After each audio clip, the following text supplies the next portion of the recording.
Super Smash Bros. Is cool. It's a fighting game that doesn't require you to memorize 50 more billion inputs for each character you want to play. Instead, choosing to design its gameplay for every fighter around 30 inputs that never use more than 2 or 3 buttons at a time. Instead of the normal 1v1 deplete the opponent's stamina objective, Smash has you attempting to launch your opponents off the stage. So novel, ooh woo. Plus, with Ultimate, there's nearly 90 different characters to choose from. Super Smash Bros., both Ultimate but also the series as a whole, is the ultimate everyman's multiplayer fighting game.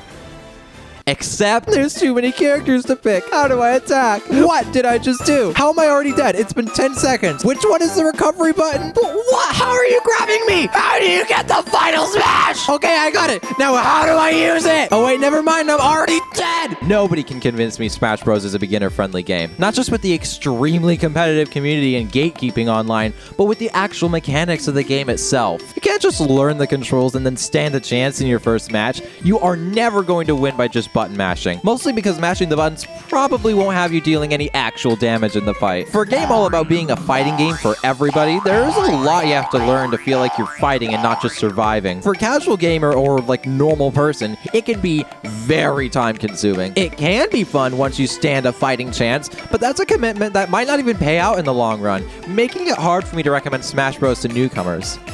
So what makes Multiversus different? Multiversus is a game that's been silently sitting in the back of my head since the beginning of 2022. I've known it was coming out sometime this year, but I knew almost nothing about it other than that Shaggy was going to be playable, and his moveset was referencing the Ultra Instinct Shaggy meme, which had already died, so like, okay. After Nickelodeon All-Star Brawl released in late 2021, I kind of thought Warner Bros. Smash Bros. Would be a similar situation. Come out, be the only thing everybody talks about for 2 weeks, never get talked about again. Let's go! Platform fighting games are basically a doomed genre because it's literally a monopoly. If you're playing an objectively worse Smash Bros., why not just play Smash Bros? Like, come on, nobody's talking about Teenage Mutant Ninja Turtles Smash Up anymore. I didn't even know this game existed until I looked up Platform Fighter on Wikipedia. The page for this entire subgenre of fighting game can be read in its entirety without the need to even scroll on your mouse. The article for Lipstick is longer. That's sad. But you know what isn't sad? The question isn't rhetorical. Why are you just staring at me? So Multiversus came out, kinda. It's pretty much the softest launch I've ever seen happen for a video game, or like any form of media. But I heard from some friends that they were enjoying it more than Smash Bros, which surprised me, even though I haven't really played Smash Bros at all in the past 6 months. Since it was free, I gave it a try and booted it up and had more fun in an hour than the last 24 hours that's been logged on my Switch Smash Bros profile. And that's a lot of hours. I still may not really have any idea what I'm doing in Multiversus.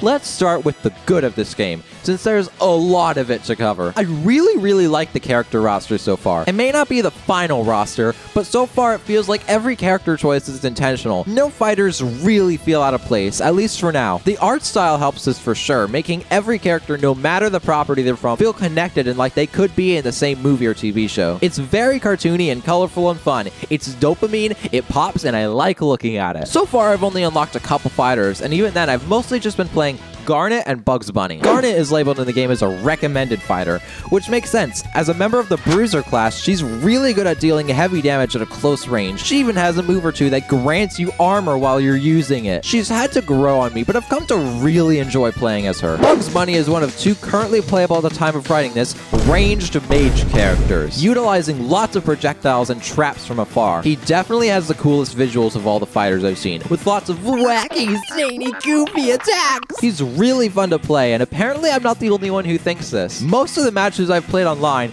have been against Bugs players. No 2 characters really feel like clones to each other. Can't say the same for Smash Bros. And every new character I've faced online has shown me a new, fresh, and fun moveset. I haven't really met any characters I've despised fighting yet, and I love that. It's interesting because everybody feels really floaty and generally objectively slow to play, with attacks dealing absurd amounts of hit stun that make it really easy to chain combos together. Smash Bros. Doesn't play like this. Are you sensing a pattern yet? In general, Multiversus has its own distinct identity that doesn't feel like a Smash Smash game at all. And I'm not really thinking I could be playing Smash Bros. Instead, even though the objective of knock your opponent off the map is the same between both games. The team-oriented gameplay helps it stand out too. From the core of the game itself, Multiversus feels built around teamwork and working together. Characters usually have at least one move in their moveset based around teamwork. The tutorial teaches you about tether moves, including one that lets you grab opponents back towards you if they're in precarious situations, such as off the stage or off the stage. It really feels fresh for the genre, once again adding to the whole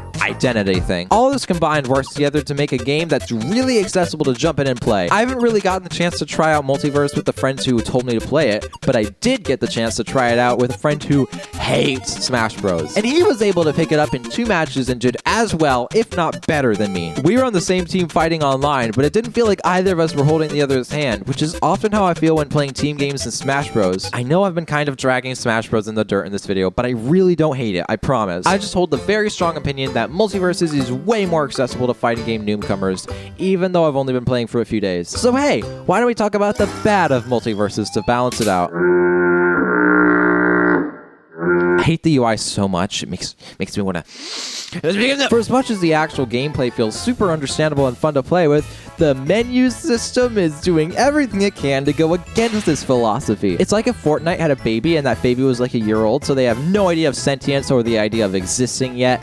That's what Multiversus menus feel like. There's so much clutter on the screen at once, even looking at the main menu can feel like a chore in and of itself. The entire mission and battle pass system also just really doesn't feel great. I like that as you play characters more, you unlock more perks that can buff their abilities. It feels like something you've earned.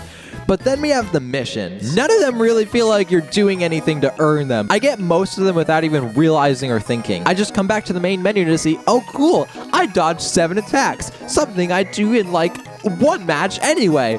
I feel so a gamer. Ugh! The battle pass locking all the actual cool cosmetics behind a paywall is meh, but expected in this day and age for a free-to-play game, so like, whatever. I'm so happy they did the bare minimum. Don't get me wrong, I love that it's free-to-play, but honestly, if they just took out the paid elements, I could see myself paying like $20 for this, low-key. The free-to-play, pay-for-status method is acceptable. I just don't see it working in the long run for a fighting party game. So that's basically everything about Multiversus right now, condensed into a short 2-page script. The game's in early access for now, so we don't have the full game yet, but what we do have is really solid, and I'm excited to see what they do with it. If they use their cards right, I think they can make a platform fighter game that's as rich, replayable, and fun as Smash Bros. It certainly won't be able to surpass Smash Bros in cultural relevance. We've had like 5 Smash Bros games and over 2 decades of time for the series to develop into what it is. But Multiversus has the advantage of coming out in the 2020s, years after every other platform fighter has tried and failed to outdo Smash. It holds the power of knowledge in its palm, and if used correctly, Multiversus could become a big competitive and casual game. It's already slated for an event at EVO 2022, like really soon, probably before this video's come out, and it's currently got an iron grip on gaming Twitter at the moment. There's also the very high chance this game could die, but I'm gonna hold out hope that this doesn't happen, and instead we get a big, respectable platform fighting game that keeps its fun gameplay that's easier to grasp than the game that probably inspired it in the first place. Outro. Cool. I'm free!